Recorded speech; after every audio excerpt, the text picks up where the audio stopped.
Hotman Paris akhirnya bersuara untuk Ammar Zoni. Hotman mendukung Ammar dihadirkan secara offline di sidang.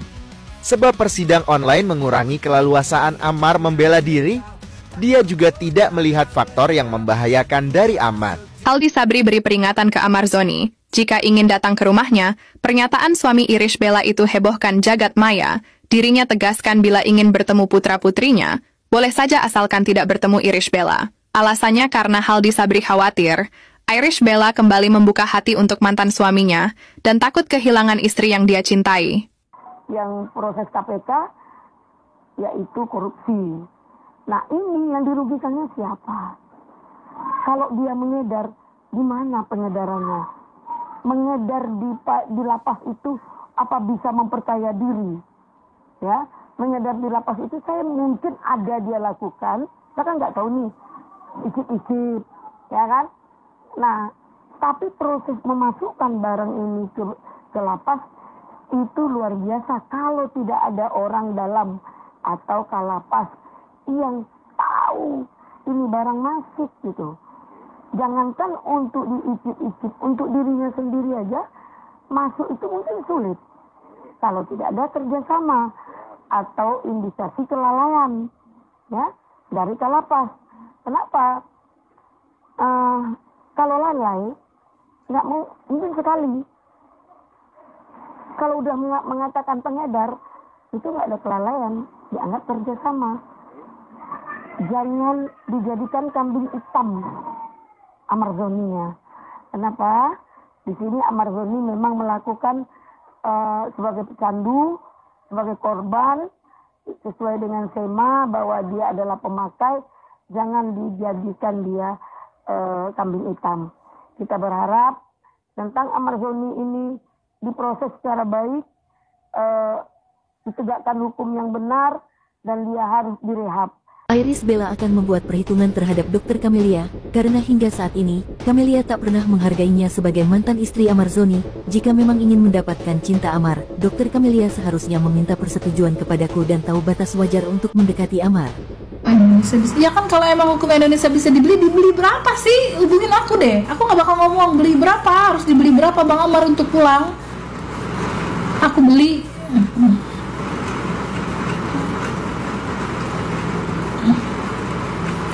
Nah, ini cuma omongan aja, Dok, ya, tanya aja sendiri. Semua cuma serba konten ya nak, biar naik followernya, image-nya.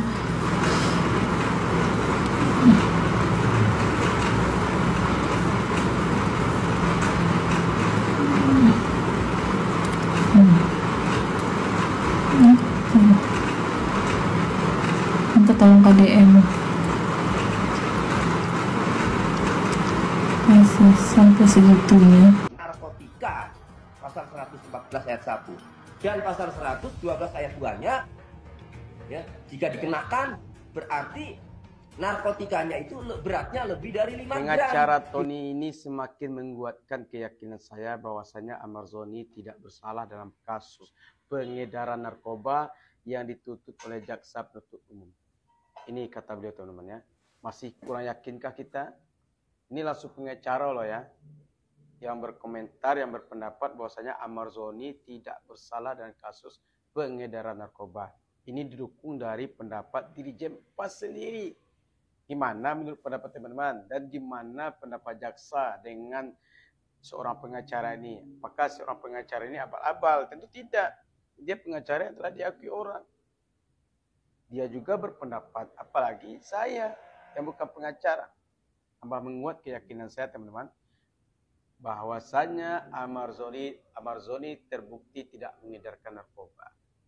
Tapi pertanyaannya, kenapa jaksa penuntut umum masih kurang yakin juga? Apa yang dipertahankan oleh jaksa penuntut umum ini?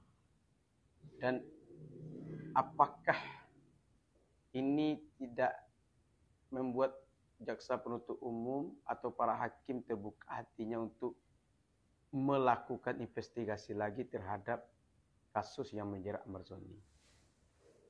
Memang ini image manusia kebanyakan, teman-teman. Apa image manusia? Ini saya katakan di video ini, ya. Kalau kita pernah terjatuh dalam hal itu, kan, Saya kita pernah terjatuh dalam narkoba kan, kita hanya pemakai. Sering-sering kita keluar masuk penjara. Maka image orang itu akan langsung dia berasumsi ketika kita masuk penjara, dia langsung berasumsi bahwasanya kita ini terlibat. Kenapa? Karena riwayat kita pernah memakai narkoba. Mungkin itu anggapan jaksa dan juga anggapan penuntut umum atau hakim untuk menjerat Amarzoni dalam kasus pengedaran narkoba. Padahal teman-teman, image yang kita bangun itu atau asumsi yang kita bangun itu tidak selamanya benar sebelum didukung oleh fakta dan data yang valid. Nah, nih. Padahal Dirjen Pas telah mengatakan Amarzoni tidak pengedar.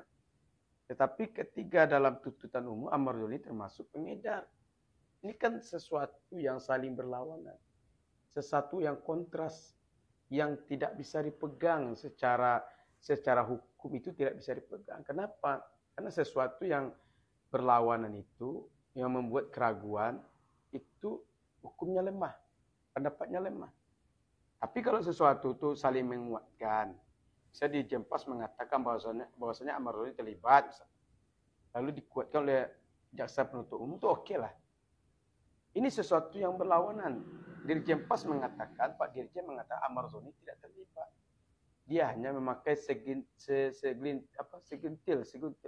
ganja.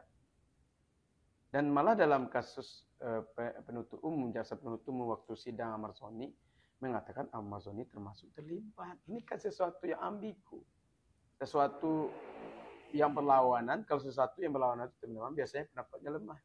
Makanya ini yang selalu menguatkan saya untuk berada di garda depan, memberikan pandangan terhadap pengadilan-pengadilan yang ada di Indonesia yang telah lama kita lihat ini teman-teman. Kadang-kadang kebanyakan ini oknum ya, bukan semuanya ya.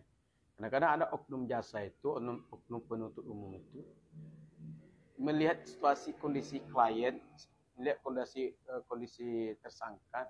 Kalau tersangka ini lemah, dia akan mudah menyelewengkan hukum, apalagi kalau tersangka ini tidak tahu apa-apa tentang hukum. Kebanyakan kasus-kasus yang terjadi di Indonesia, yang oknum-oknumnya bermain di belakang. Sehingga orang yang hanya dituntut misalnya sekian puluhan juta, karena dia nggak tahu hukum, dia juga nggak tahu ilmu hukum, dan dia dinyatakan bersalah, padahal dia sebelumnya tidak melakukan kesalahan. Dan itu yang perlu kita berikan masukan kepada pengadilan yang ada di Indonesia ini. Agar menimbang itu sama berat. Jangan kita karena sesuatu kita menzalimi seseorang.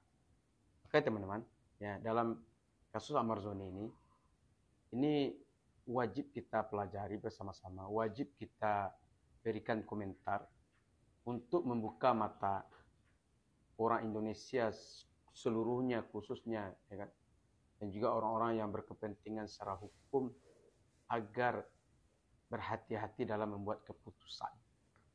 Jangan rugikan salah satu pihak dengan keputusan Anda.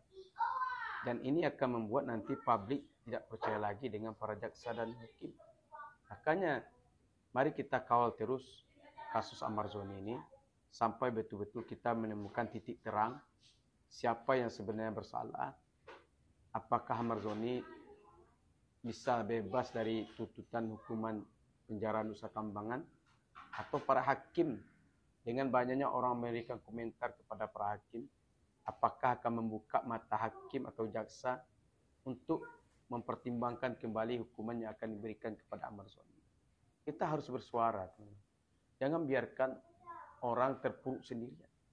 Jangan biarkan Amarzoni, seorang public figure, terpuruk dengan keadaannya sendiri. Seharusnya orang yang jatuh itu ditolong. Seharusnya orang yang sakit itu diobati. Itu yang seharusnya yang harus kita lakukan sebagai seorang anak manusia. Bukan orang sakit itu malah ditambah sakit. Bukan malah orang jatuh itu makin diinjak. Itu kan gak relevan. Apakah kita masih punya hati nurani untuk memberikan tuntutan kepada orang yang dikatakan dalam keadaan sakit?